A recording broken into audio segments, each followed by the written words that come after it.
Hello, Talon. No-Stalgia Podcast emerges from a dark and dusty cave in an overworld filled with music. There's an old man in the cave, and he told me... What did he tell me?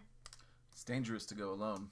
Take this new episode of No-Stalgia Podcast! Hey, what's up, everybody? We're back after a very long time. I know.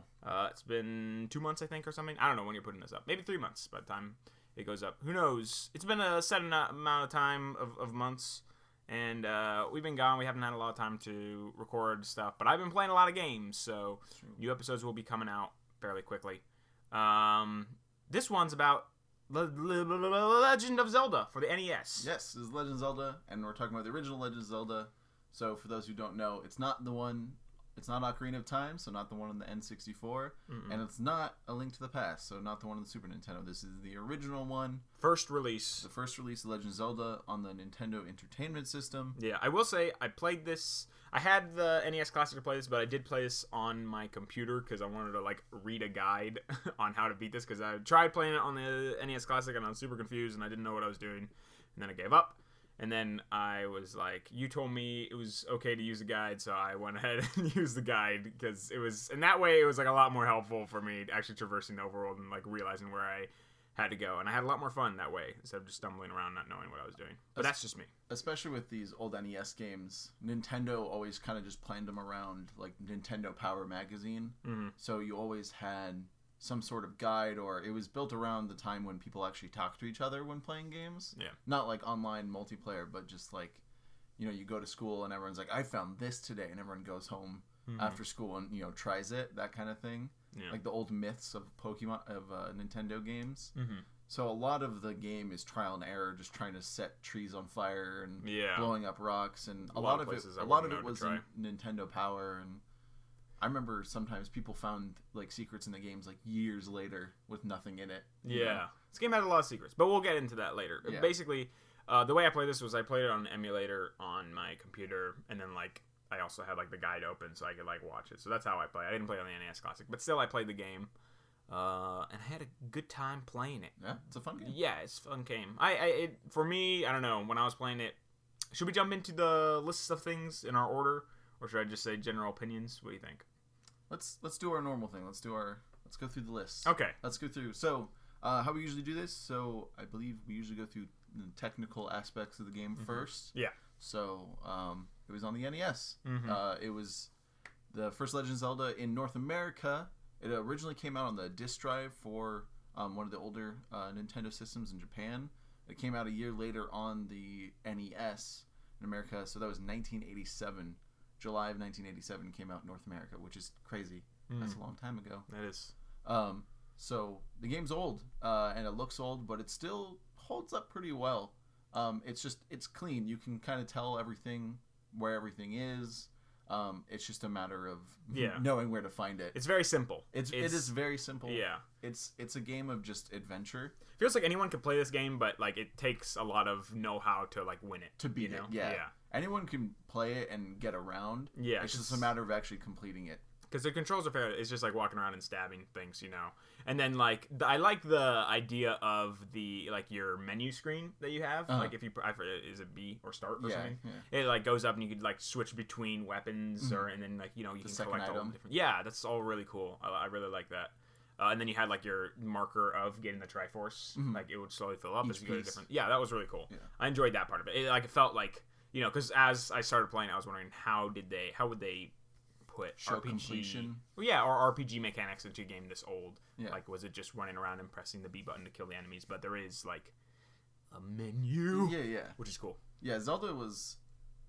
It's not an RPG technically, but because it doesn't have experience points, stuff like that. But it does. It was the kind of like initial step into RPGs for a lot of people. It led the way into Final Fantasy, stuff like that. It was this kind before Final Fantasy? I believe so, yes. And Dragon's Quest and stuff like that? Yeah, I'm not 100% sure on that one, actually. Who knows? I know, I didn't do my study on that one. Yeah. But it did lead the way, and obviously it's a very influential game. Yeah. Most Nintendo things are, especially the older stuff. But Zelda did a lot of really cool things. The inventory screen is great. The general premise of the game is obviously you're saving Zelda as Link. The main goal for the game is collect 8 pieces of the Triforce of Wisdom. Yes. Okay. Yeah. Sure. 8 pieces of the Triforce, and then to go eventually defeat Ganon. There's a big guy in this. He's a big old pig guy. Big pig man. It's not Ganondorf. No. It's Ganon. Ganon to the N. Yeah, he's big old... No hard ends. No, exactly.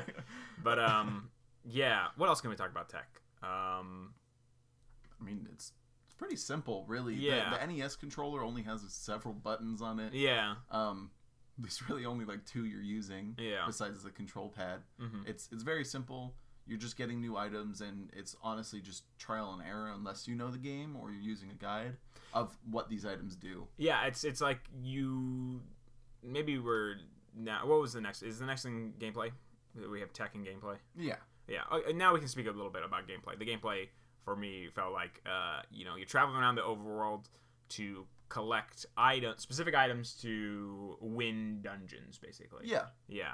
And then you get a piece from the dungeon, and then you move on to the next dungeon. So it's like the core is like completing the dungeons to like beat the game. The coolest part about Zelda, though, especially compared to Super Mario, is Super Mario is very linear, meaning that you're only going one direction, really. I mean, you can go up and down, but you're really still just going to the right.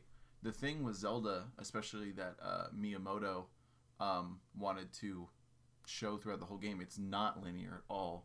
Because you can go to the last dungeon, right, or the 8th dungeon at least right away. You'll get destroyed unless you know what you're doing. If you're just like a man and a sword? I think you might need some items to get through stuff. Okay. But you can still go there. Okay. That's how the game was designed. You can go through these areas and really find anything you want. There's better ways to do it. You can go through dungeon 1 through 8. I don't think they even had like official names back then. I think it was just like 1 through 8. There are specific bosses in the dungeons. Yeah, I mean, there's like the Dodongo and stuff like that. They're all just dinosaurs in this game, which is also what I love. Just like fantasy. Yeah. It's like a dragon and shit. Yeah, you'll just go through a cave and it's a like Triceratops just like chilling. It's like, oh, okay, cool. I'm fighting this thing now. Yeah. But yeah, the game is really simple. It's you explore, you find new items that kind of help you unlock new areas to go to, and then you just find more items. Yeah, I enjoyed the like finding items aspect. Is going into caves and like using, if you want, you could like use riddles to find out other areas, like there's going behind waterfalls, and there's like a lot of little like neat tricks about pushing armor and stuff like that that you have to like learn for yourself. So like using the clues in the game is a fun way to get the items that you need for the dungeons. But my most favorite part, my favoritist part now about this game is the dungeons. The dungeons was okay. So I'm gonna talk a little bit. I'm gonna get a little outside the box here. Go for it. I'm gonna like blow your mind with this gas ref. Nice. RuneScape added a skill called dungeoneering, and like the going in the dungeons in this game felt a lot like dungeoneering in RuneScape, which is like you go into a dungeon and then like everything you need to solve the dungeon is typically inside that area. Yeah. You just have to go like look for the stuff around. Yeah, you just have to figure it out. Yeah. So like the idea of having a map and then you slowly fill things out and then you can come back and there's new enemies to kill and then you can find weapons or bombs by blowing things up and there's secret areas in the place. Breaking up the walls. Yeah. That's those for dungeons. I tried not to use a guide because it was more fun to solve that stuff on my own. To explore it. Yeah, and even like the way the map is structured, where you're going, and every room has like 4 different directions. You know, it's simple to complete, but the enemies make it difficult when trying to traverse it's challenging. Yeah, it's still challenging with what I have because like they also will like respawn enemies if you're going back to areas, which is the old NES, Super Nintendo games, especially where you leave a room or you go off screen, you come back, and then all the enemies respawn. Yeah, kind of thing. I have comments about that in a lot of other games. Oh, I mean, but this game was like fine because it's helpful because you kill them and you get like items and rupees and stuff like that. Yeah. So that was fine. But yeah, dungeons were really cool. I didn't really like exploring the overworld that much. I like the dungeons way more. The overworld just felt a little like too big for me. And I know they had a teleport system which I used, but even that it felt like it was more for the right side of the map. I know you can go to like the graveyard on the left, but I didn't really enjoy that much traversal. It felt like I had to just collect a bunch of shit in there to like do the fun part, you know. That's how it was for me. Yeah, a lot of people. I mean, the overworld at its time was crazy. It was all about that Nintendo. You know, what did you find? Oh, you burned this tree on this corner. What did you find? Kind of thing. Yeah. But the overworld is super just like, here it is. Yeah. And there's no explanation for really anything until you see a cave or a staircase. Yeah. Which I get. Cause like the fun of exploration and stuff like that. Of course, it's all about just exploring. That's why it's so non-linear. It's just go and explore. But the dungeons are a lot of fun. Yeah. You just get to... I agree. I think if anyone was to play this, I think the best way is kind of use a guide for the overworld just to see what's happening. Yeah. But once you get in the dungeon, if you know you have the items to complete it, I would just play it. Exactly. I would just try to like get the items you need for like most of the dungeons and then just go in and have fun with the dungeons because that's where I had the most enjoyment out of it. Yeah. I totally agree. I guess unless you want to talk more about gameplay. I can't think of anything else unless you want to bring something up. No, I think more just the look and aesthetic is the way to go. I mean, this is a very short game, so this is probably going to be one of our shorter podcast episodes. Yeah. All the old NES games, I mean, how long does Legend of Zelda take to beat? Like 6 hours? Like I beat in like 2 hours. Yeah, exactly. Yeah, that's if you like not using a guide. Yeah. And you're just like really struggling. It's not a long game. Yeah. If you're using a guide, it's really, really quick. Exactly. It's a lot of fun. It's really, really pretty. The colors are simple and nice. It's an old NES, so it only had access to so many colors. Like we were saying, the controls are simple, so you never see anything crazy. There's all sorts of items, the bombs, the boomerangs, the step ladder, right? Yeah, I think there's a ladder, there's like a candle that you can use, and you can even upgrade those items. There's like a blue version of it that's stronger. Yeah, there's the candle, the raft. Yeah, there's a raft. Okay. I'm trying to remember. If you have full hearts, also you get like when you swing your blade, it shoots like a projectile. So that's a thing that's stated in most of the Zelda games. Yeah. If you have full hearts, when you swing the blade, it either like shoots a projectile sword, basically. That was so fucking good. I use that all the time. I try to like never get hit. Yeah, that's one of the best ways to go through the game. Yeah, because like beating the bosses then with that was like easy peasy. The overworld theme is fantastic. It's really good. Obviously, super super iconic. Koji Kondo made that. He actually made that in a day. Really? Yeah. He was trying to use. I don't remember what song he was trying to use. He was trying to use an actual like symphonic piece, but I think it wasn't the rights to it weren't expired yet, basically. Really? And he's like, oh shit, like it was late in development, and he just pumped it out in one day. I gotta make a song. Now it's one of the most iconic game themes of all time. A classic. Yeah. A classic. Which is crazy. The game was. If you guys ever want to try the game, I know it's ported to the GameCube and the Game Boy Advance. And I know it is on some of the virtual consoles as well. It's on the NES Classic. It is also on the NES Classic. This summer it's coming back, supposedly. So I think in June, mid-June. Yeah. So there are ways to buy it, and it's not expensive, and you could play it on your phone, honestly. Yeah. You could also get it illegally through the internet, but I'm not condoning that. No. At all. I would never. Okay. Checkpoint does not condone. No, not at all. Let's move on. Yeah. I'm scared. Get down! Yeah, exactly. FBI! Yeah, there's just a lot of... It's a very short game, honestly. There's not too much to talk about. It's basically, just going through those dungeons, like traversing the overworld to find the things that you need for the dungeons, and then kind of going through those dungeons. But if you just go to the last dungeon, you wouldn't beat the game, right? You would need the other pieces of the Triforce, so you have to go through the other dungeons? You do need all the pieces. Okay, yeah. You also can't kill Ganon without the silver arrow. Oh, yeah, because he goes invisible and shit, yes, right? Correct. Yeah. So there is an item that you need to kill Ganon. And boy, did I kill him. Yeah, I killed him real good. Yeah, somehow it keeps coming back. Yeah, bastard. Yeah. I don't even know the Zelda chronology. Do you know the chronological state of Zelda and stuff like that? Where the games take place? Yeah. Like in the time? I believe Skyward Sword is first. Okay. Technically, because you find Hyrule. Oh, okay. You're up in the sky. Really? That's how it is? Yeah. What the fuck? I don't know why. I thought he was like born there. That's weird. He comes down from the sky? What the hell? No. You're like the sky villages where everyone's living. Okay. You go down because Zelda falls down there. It's taken or whatever it was. Okay. I didn't want to finish Skyward Sword. It sucks. Music's fantastic. I just couldn't get past the gameplay. I'll go through it eventually. Next episode. So There was a.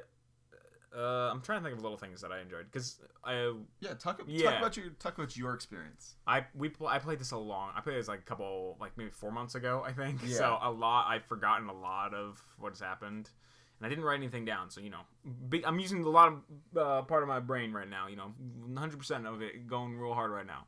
But some things that I was enjoying.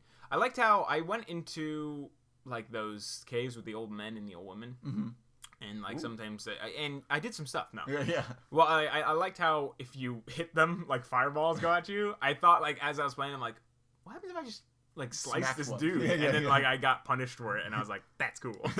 I like that. Like little fireballs come out, and I was like, whoa, I'm sorry. All right, kids, don't stab random old men and women. I apologize. Yeah. But like I liked the overworld had like little themes. Like they had the lake in the center, and then they had that big graveyard with the ghost to the left, and there was that area with like the endless places you can go. You get stuck in a loop. Yeah, it's like the Lost Maze. The Lost Forest. And there's rocks in one area falling down. Like every kind of, and there's quicksand. Like everywhere in the overworld had its own little like charm of like you're going into like a kind of a section of it. It would have like stuff you'd have to do. Yeah, definitely. Which was fun. The game did a lot of really cool things for what it had back then. There's a lot of neat stuff, and like we said, there's a lot of stuff they introduced obviously in this first game that has stuck from this game into all the other games: Link, Zelda, Ganon, the Triforce, stuff like that. Impa's not in this one. Impa. I don't know.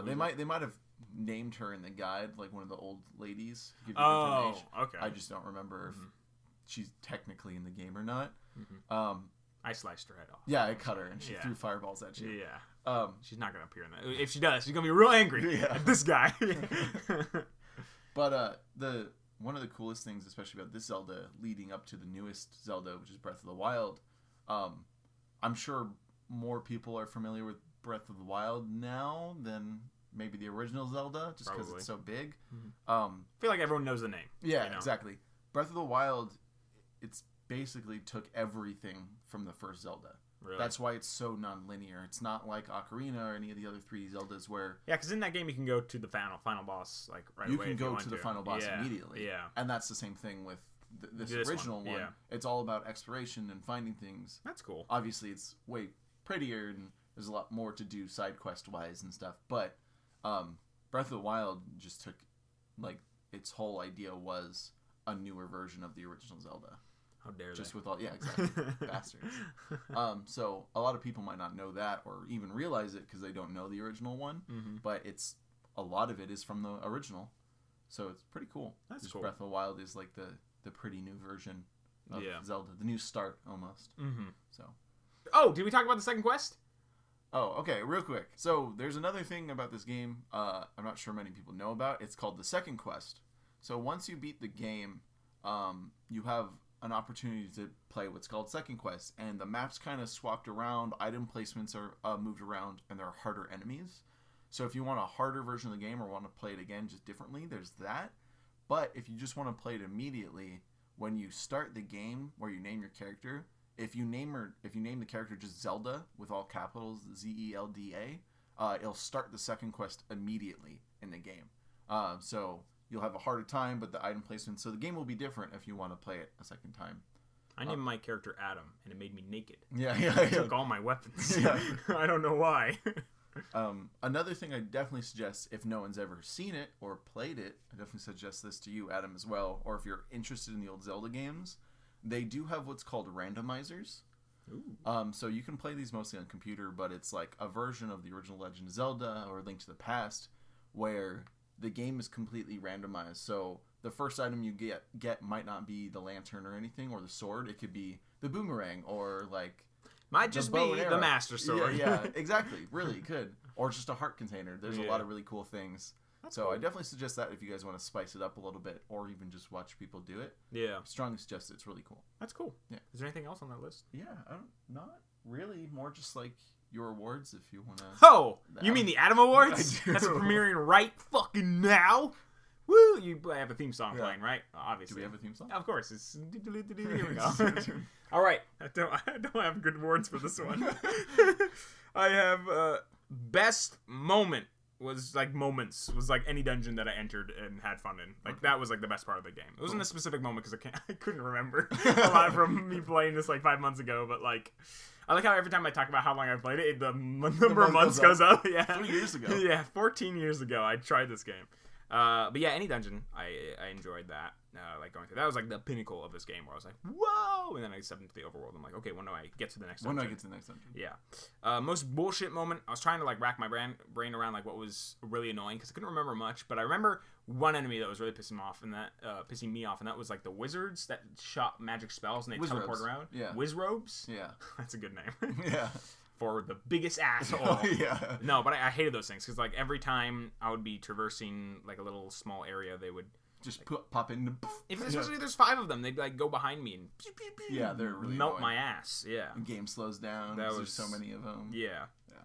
And then best song. What do you think it is? Overworld theme. You know it, baby. Yeah. Woo! That concludes this year of the Adam Awards. Come back next year. Joseph Fares is going to talk about A Way Out. We got him. We finally got him. I'm so excited. And he's angry. Yeah, and he hates the Oscars again. Yeah. All right. But yeah, my final thoughts of this game was playing it through. It felt a little dated. I could understand like why. You know, I mean, it was the first to do a lot of things. I'm sure. Playing again, like I was kind of struggling through the overworld stuff. That's why I needed the guide, and I didn't really want to explore because I just felt like kind of like dead from that, like just looking around trying like which tree do I burn. That's why I kind of needed the guide.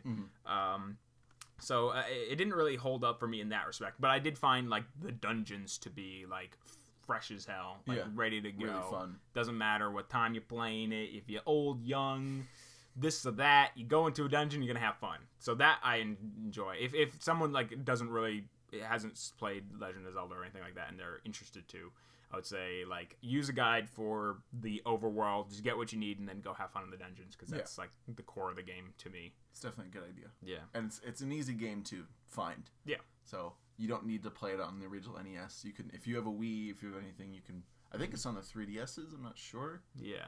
Double check that. And ROM Paradise online. Or Emu Paradise? Yeah. Yeah. The police are here? Yeah. No. Run! Yeah. But Zelda's a very short game. I'm sure plenty of people who ever played it when they were younger took way more time with it because they didn't have a guide or anything like that. Yeah. If you have a couple hours to spare and have the game, I definitely suggest it. It's definitely important, especially in the game industry and what it kind of started the series. Yeah. And it is fun. Like he said, the dungeons are actually pretty cool. I mean, they're very simple, but it's fun. And the game is super important, but there's not a whole lot to it. So there's not a whole lot to talk about with it. It's more of just a go around, explore. It's more of an experience game. There's not a whole lot of story to talk about. There's not a whole lot of moments. It's just little boss fights, stuff like that, enemy fights. So it's more of a game you guys should go experience for yourself. Yeah. That's one of the reasons it's going to be a shorter episode for this, but just one of the things we say, just go and play it, honestly. If you have 2 hours and a phone and a guide, go for it. 2 hours, phone, and a sword and a shield. A sword and a shield, and a sproutley young man. Horrible hate for Wizrobes. Go for it. Goodbye, everyone. So long, travelers. So long, travelers. This has been No-Stalgia Podcast. It's been fun. We talked so much. We're going to hit you with another episode in the coming week. I don't know when you're going to put this up. Yeah, we're going to have a lot more episodes coming up. We were graduating school. Yeah. So we're no longer schoolboys. Yeah. Now with my I was about to say limited, my massive knowledge. Also limited. Yeah. We're going to have a good time.